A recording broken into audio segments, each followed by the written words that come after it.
start.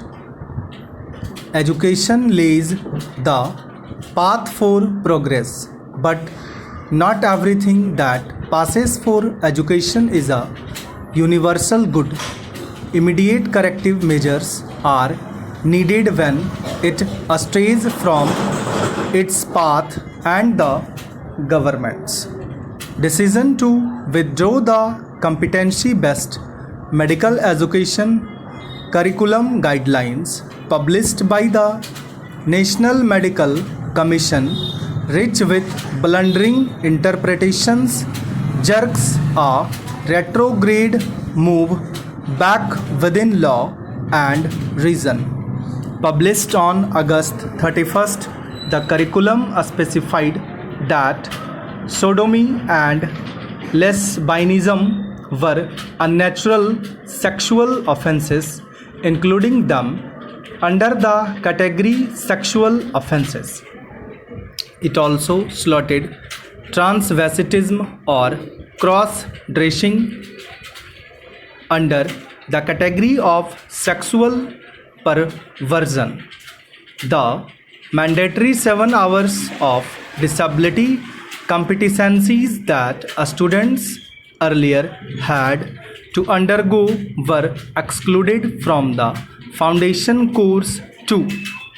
In doing so, the NMC did not merely attempt to take medical students back centuries, but it did so in violation of at least a couple of laws of the land, and overlooked the guidelines it had set earlier in mentioning sodomy, lesbianism and transvestitism as offenses, perversions. The NMC was in violation of the Transgender Persons Protection of Rights Act 2019.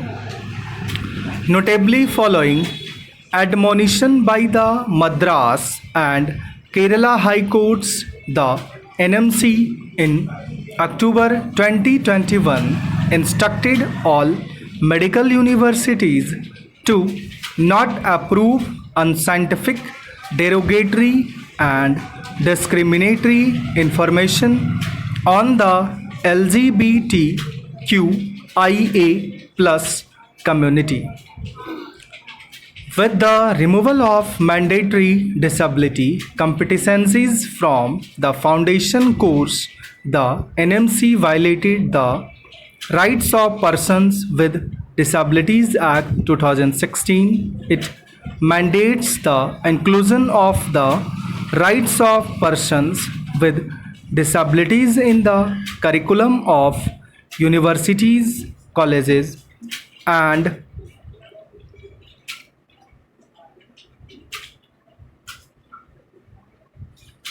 schools, and further requires the integration of disability as a component in all educational courses for university teachers, doctors, nurses and paramedical personnel.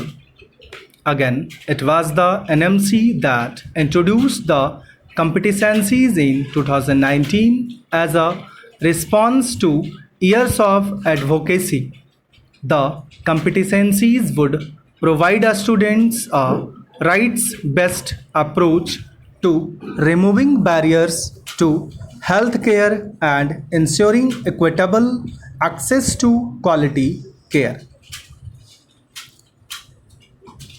Naturally, transgender and disability rights groups protested vehemently against the revised curriculum, incensed by this regressive move that erased all the progress achieved in the curriculum. After decades of advocacy, they said they would write to the World Federation for Medical Education to temporarily suspend the NAC recognition status if the errors were not immediately rectified. While the crisis is past for the moment, the incident has eroded the faith of the public and marginalized groups that the government always has their best interest at heart. Progress, particularly in changing perceptions and preconceived notions, is hard won in incremental doses. For an arm of the government itself to undermine these small advances is a shameful act. The withdrawal is a matter of great relief. Stop.